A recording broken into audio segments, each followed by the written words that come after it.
Welcome to the virtual World of Words tent. Now you might be worried that because we're not actually in Malmesbury that we're not going to recreate that World of Words experience, and I'm here to tell you, worry ye not. The video I'm going to show you is full of tips about how to recreate that World of Words experience in the comfort of your own home. So the first thing to do is make yourself a festival wristband. Now you'll see that here I have used name tapes of my children's school uniform, which they haven't had to wear for months. And the important thing here is to make sure that you over tighten it so that within a few hours of being at the festival, you've got a genuine concern that you've castrated your hand. Get yourself a chair, imagine you're sitting in the World of Words tent, but be sure to find a really uneven piece of ground so that you have that frisson of danger that at what point during a really poignant talk are you going to wibble wobble off. Tip number 27 is to have the inspirational bunting that we have up in the World of Words tent. Now I've got some left over from the 2012 Olympics, has gone a bit mouldy, but don't worry if you haven't got any. You know that face mark that your neighbour very kindly crocheted for you, that could be repurposed just as well. Tip number 95. One of the glorious things about the World of Words tent is the eclectic mix of very different types of speakers and topics. So here's how you can recreate just such a varied programme of thoughts and talks.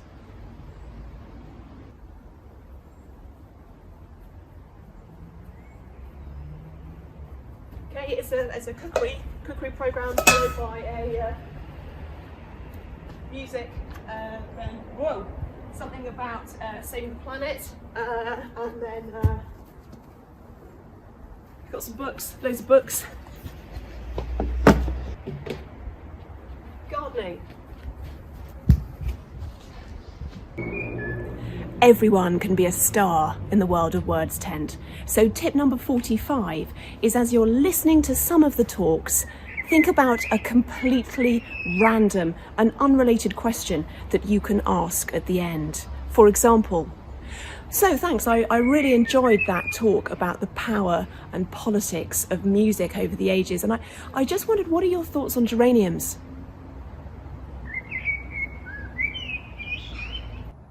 Tip number 27 is listen to some world-class, beautiful, quality sitar music. And at that very point is when the drumming workshop will start.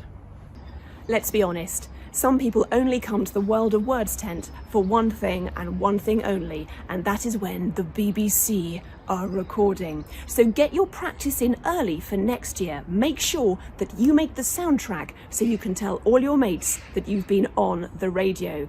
Very simple. All you need to do is have a strange and very loud laugh.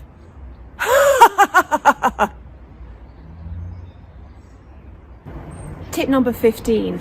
One of the things that I love about the World of Words tent is when we get these sign language experts who sign beautifully for all of the speakers. But worry ye not, because I've brushed up and I've got a phrase that I think is going to be important to us in the socially distanced pubs of the future. Are you ready?